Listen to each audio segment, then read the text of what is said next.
Hey everyone, JVD here from the Villains of Man, bringing you another comic book review over Thanos Volume 2, issues 13 through 18.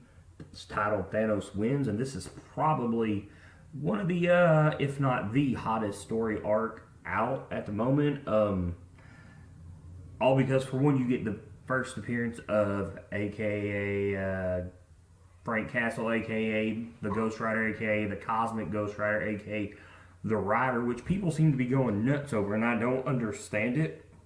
And then, which I was lucky enough to have a copy of this. I actually cut this book off at issue 13, which was his first appearance, but I actually found one in a back issues box for half price, so I got it for $2, and it's going anywhere between 50 to 100 bucks right now on eBay, so I can't complain. But we'll get on to more of that in a little while. But basically, what this comes down to is, in the future, the Mad Titan King Thanos has basically conquered everyone. He's imbued himself with the power cosmic. He has Sudor's Twilight Sword. He is the most dominant being in all of the universe, and he needs help killing one foe to win the love of Lady Death. Now, if you recall, in the earlier part of this series, Thanos had renounced death during his battle with Thane when he had the Phoenix Force, and wound up gaining his power back from the Witches of Infinity. But so it's kind of interesting, and I was wondering if they were going to touch on this, which they did. But he needs him to kill this foe, and the book's pretty straightforward from that point. He sends the Cosmic Rider back to gather Thanos, and just from the start, you know that this character isn't messing around because he's able to capture Thanos by himself. But you come to find out this foe is the Silver Surfer, who now has the title the Fallen One, as in not like a fallen one of like Galactus's old herald, but he's called the Fallen One due to I guess things he had been to, and he comes with the Annihilation Wave and Mjolnir, Thor's hammer, to battle King Thanos with the Twilight Sword. So I thought that was a really neat, interesting play on each other right there. One has the basically hero's weapon and the enemy's weapon. But and he needed Thanos to help him kill this surfer, and it's a brutal battle, which I'll get to in a while. But in the end, if you know anything about Thanos and the character, you kind of can figure out where this is going to. Thanos from the past was not brought to the end of the future to help kill the Silver Surfer. No, he's there to kill himself. And, well, when death shows up at the end, once they've killed Silver Surfer, you kind of see it there because Thanos himself realizes it. And, like I said, if you know anything about the character, you know that at the end of Annihilation, when Drax ripped out his heart, he had killed Thanos. And Thanos was gone for a good better part of maybe 5 or 6 years before Thanos Imperative, when the cancerous universe had come through, and he was content being dead because he was filing with death. So after all these battles he has had through Marvel's heroes, I should say, death was his one goal, and he had finally achieved it. So you knew, if you knew that about the character, you knew that that was this Mad King Thanos's goal all along, was to die. So it was a really interesting twist, and then Thanos, being so young, does not give it to him. And it's neat, they have a knockout, drag-out brawl, which, he thinks he's there for Death to take him because Death shows up in dress in a veil. And by the end, he realizes that she's not there for their wedding, their time to be together. She's there for his funeral, as, present-day Thanos decides that he thinks this future version of himself is pathetic and seeks to wipe him out of existence by taking the fragment of the time gem, traveling back to the present time, and making him disappear from all of existence. Now, this was a really good story. It's got a lot of really interesting things. First thing we'll talk about is the Cosmic Ghost Rider, Frank Castle, who we now know at this time is getting his own miniseries, so I'm pretty excited about that. And he's not your Frank Castle. He sold his soul basically to Mephisto to get a chance at killing Thanos. And which obviously, by the time he come back, it's kind of funny, everybody on planet Earth has died. Thanos has killed everybody. Which obviously wasn't really hard once you see the fight, because they're all old fat people. So And he's not your very angsty, very quiet demeanor Frank Castle. He's kind of lost his mind. He's gone crazy not being around people. So he comes with a sense of humor, which is really good, and brings a very lighthearted tone to the book, which actually winds up being pretty brutal towards the end.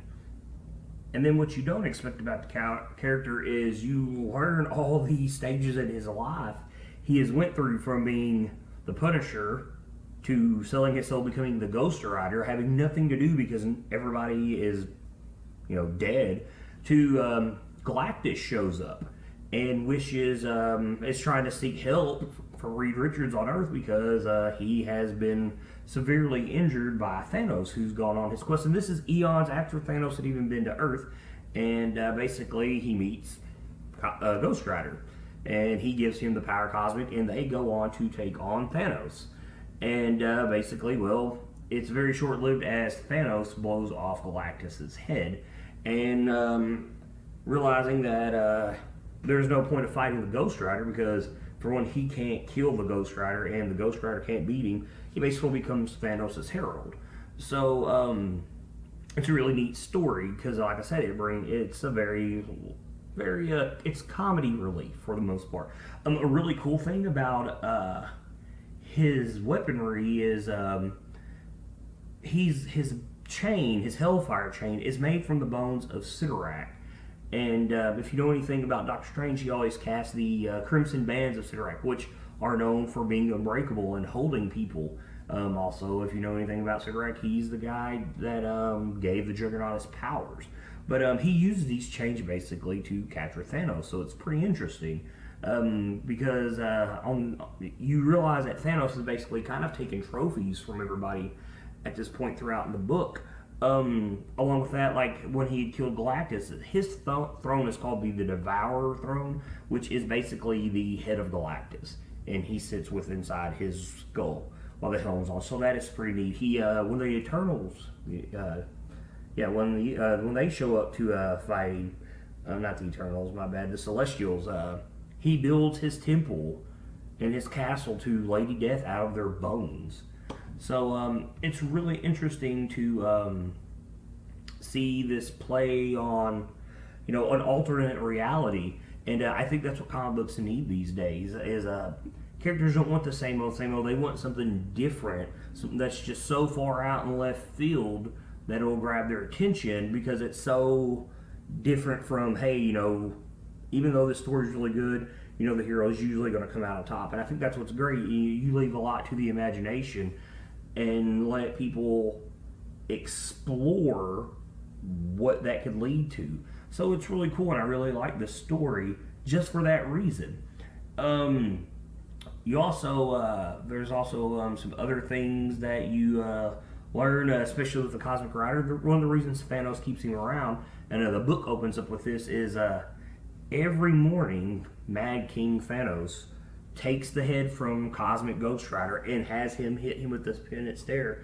And it's not so much that the pain that he feels from everything that he calls does not hurt him, but it's to see his most horrific accomplishment he's ever had.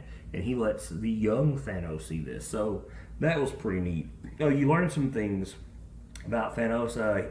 Much like Solomon Grundy being born on a Monday, he was born on a Wednesday. And Thanos' true name is Dione. I'm not sure how we're going to pronounce that.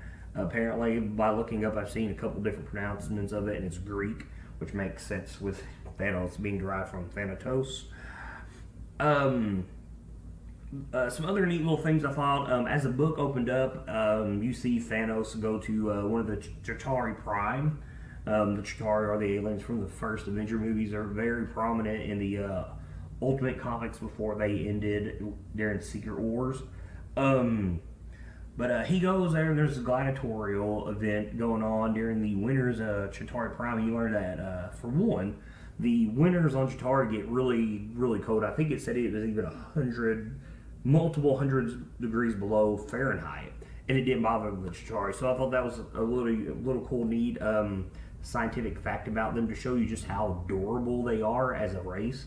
But during the winter, during their gladiator events, it is so cold, the blood, when it sprays into the air, instantly freezes, and it creates what they call war snow, which the kids eat, and it's almost a way of them entering this life of brutal efficiency and this warrior lifestyle that apparently the Chitauri lead. So I thought that was a really cool tidbit. In issue 16, where you learn kind of the history of the Cosmic Rider, where he met Galactus. Him and Galactus, they go to attack Thanos. And it's weird because Galactus has a gigantic gun. And he has what's almost kind of like a duster. It's all torn up and he's wearing it. And he's very Cable looking. A lot of times you'll see Cable with that look where he's got the torn up duster hanging off of him in wind and a giant gun. So I thought he really looked like Cable at that point in the book. Now, the story with the Silver Surfer, he's almost the perfect foil in this book for Thanos, if you can call him that. But you find out that obviously he's not worthy of Mjolnir, and he has spent, I'm going to assume, millennia becoming worthy, which I would like to see a mini-series on that, much like we're getting with the Cosmic Rider, to see what he done actually become worthy of the weapon. And then he goes and gathers the Annihilation Horde, which I just spoke about earlier during where Drax had killed Thanos, to bring the fight to the King Thanos and the younger Thanos and the Cosmic Rider. And he looks really cool because he's got this very dark chrome look to him where he almost looks like he's Onyx. That would be the, I guess, the correct term for him. He looks pretty sweet. And through this entire story, you've heard that, well, the Cosmic Rider cannot die, and one swipe from Mjolnir just kills him outright. He's done for the whole battle. And then he goes to fight Thanos and younger Thanos, King Thanos and younger Thanos, while King Thanos has the Twilight Sword. And basically they get the upper hand on him, and it is really brutal. And I mean, they are taking turns laying into him. And they cut his arm off. It's not what you expect, because you're thinking he's going to be the hero, even though you know he's going to die. And he dies alongside Bruce Banner, which is another interesting part of this book. And it almost is going to give me something which really kind of remind me of this story.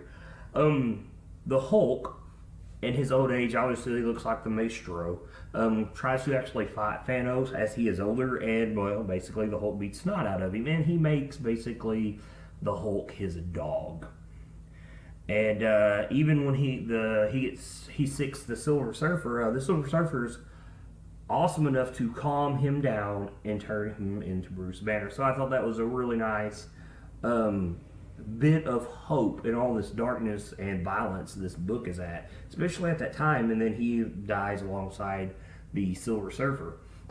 Now, as I wrap this up, what I was going to get to with the whole Hulk looking like Maestro is this almost kind of reminds me of Future Perfect, the Hulk story, where Hulk has traveled in the future and seen what he has become and doesn't like it. So there's a lot of comparison there with, this current Thanos being like the intelligent Hulk at that time and going up against this King Thanos who is much like the Maestro. So I thought that was a really cool comparison, especially when you throw the Hulk character in there and he looks like the Maestro at the time. So I thought that was really nice.